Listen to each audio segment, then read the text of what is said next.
జోహార్ comrade Sitaram గారు. గౌరవనీయులు సభాధ్యక్షులు పెద్దలు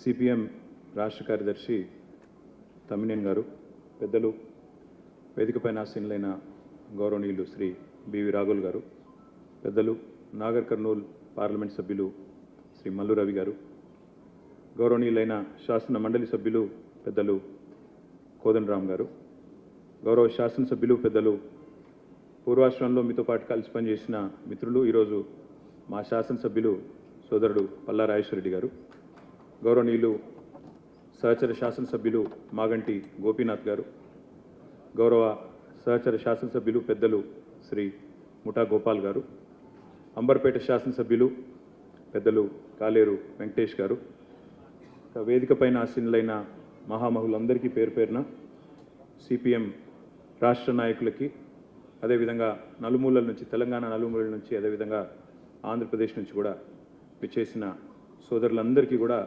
హృదయపూర్వకంగా నమస్కారం. కామ్రేడ్ సీతారాం గారికి మరొకసారి మా పార్టీ తరఫున కూడా హృదయపూర్వకంగా వినమ్రంగా వారికి జోహార్లు అర్పిస్తూ, పదవుల చుట్టూ పరిభ్రమించే ఈనాటి రాజకీయాల్లో మరి స్థిరంగా సిద్ధాంతం చుట్టూ నిలబడ్డ నిబద్ధత ఉన్న నాయకుడు గౌరవనీయులు శ్రీ సీతారాం యెచూరి గారు. ఎప్పుడు ఏ కండువా మారుస్తారో తెలియని ఫిరాయింపుల ఈ కాలంలో కడదాకా కమ్యూనిస్టుగా బతికిన ఆదర్శ నేత,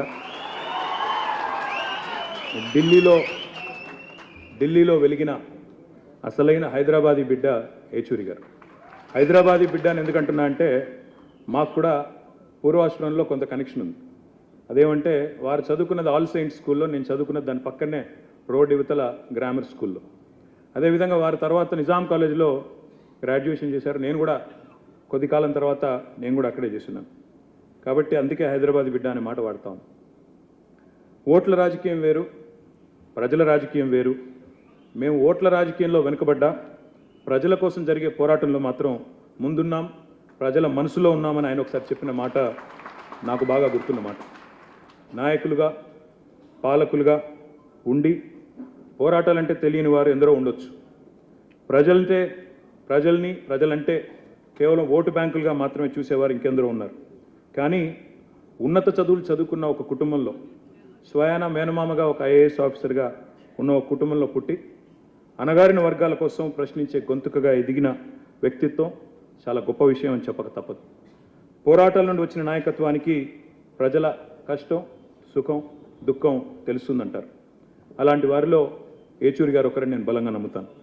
తిట్లు, బూతులు, రోత మాటలు రాజకీయంగా చలామణి అవుతున్న ఈ రోజుల్లో యెచూరి గారి హుందాతనం ఒక అద్భుత పాఠం భవిష్యత్ రాజకీయ నాయకులకనే మాట కూడా చెప్పక తప్పదు. ఎమర్జెన్సీ చీకటి రోజుల్లో, జైలు జీవితం తర్వాత భారతదేశంలో ఆనాడు అత్యున్నత స్థానంలో ఉన్న శ్రీమతి ఇందిరాగాంధీ గారి ముందు నిలబడి ఒక సామాన్య విద్యార్థి నాయకుడు ఒక్క మాట కూడా తొనకకుండా మీరు రాజీనామా చేయండి అని మాట్లాడాలంటే ఎంత గుండె ధైర్యం కావాలో ఒక్కసారి ఆలోచించండి. నేను కోరుతాను. రాజ్యాంగాన్ని రాజకీయాల కోసం అపహాస్యం చేస్తున్న ఈ రోజుల్లో నిజంగా రాజ్యాంగాన్ని బలంగా నమ్మిన, త్రికరణ శుద్ధితో నమ్మిన వ్యక్తి సీతారాం యెచూరి గారు. Democracy is not just about elections, it is about dissent, debate and the right to question. ప్రశ్నించడమే ప్రజాస్వామ్యం అని గుండెల నిండా నమ్మిన వ్యక్తి యెచూరి గారు. పదవులతోనే కీర్తి వస్తుంది అనుకునేవారు కొందరు ఉంటారు. కానీ పదవులు లేకున్నా ఐడియాలజీ, ప్రజా సమస్యల పట్ల అవగాహన, పనిచేయాలన్న తపన, నిత్యం ప్రజా సంక్షేమం కోసం పనిచేసే ఆలోచన, నిత్యం కొత్తది నేర్చుకోవాలి అనే ఒక అభిలాష ప్రజల మనసులో చిరస్థాయిగా, చిరంజీవిగా నిలబడేలా చేస్తుంది అనడానికి యెచూరి గారి జీవితం ఒక ఉదాహరణగా నేను భావిస్తాను. మా పార్టీలు వేరు కావచ్చు, మా సిద్ధాంతాలు వేరు కావచ్చు. మీరు గతంలో తెలంగాణ రాష్ట్ర ఏర్పాటు విషయంలో భిన్నాభిప్రాయాన్ని ప్రకటించవచ్చు. వారితో నాకు పరిచయం కూడా తక్కువే కావచ్చు. కానీ ఉద్యమాల నుంచి వచ్చిన బిడ్డలుగా మా బంధం రక్త సంబంధంగానే ఉంటుంది. తప్పకుండా ఆ భావన మాలో బలంగా ఉంది. బతికున్నంత వరకు ప్రజల కోసం బతకటమే కాదు, చనిపోయాక కూడా తన దేహాన్ని భవిష్యత్తులో ఈ దేశ ప్రజానీకానికి వైద్యం అందించే డాక్టర్లకు ఉపయోగపడాలనే యెచూరి గారి ఆశయం చాలా గొప్పది. వారు గొప్ప మాట చెప్పారు. When democracy is threatened, silence is complicity. అంటే ఒక మాటలో తెలుగులో ప్రజాస్వామ్యం ప్రమాదంలో పడ్డప్పుడు మన మౌనం అనేది చాలా ప్రమాదకరం అనే మాట వారు చెప్పారు. అందుకే ఆయన స్ఫూర్తితో రాజ్యాంగం అపహాస్యమైన ప్రతిసారి ప్రశ్నిస్తూనే ఉందాం, ప్రజా హక్కుల కోసం చేతనైన పోరాటం చేస్తూనే ఉందాం, ప్రశ్నించే గొంతుకలు అణచివేయబడితే వారికి అండగా నిలబడుతూనే ఉంటాం.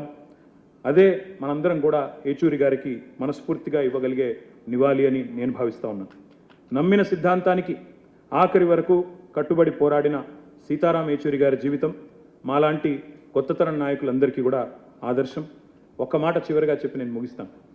If I ever feel lost in the battle, I will look at Sitaram Yechury గారు ఫర్ ఇన్స్పిరేషన్. లాల్ సలాం కామ్రేడ్. Thank you.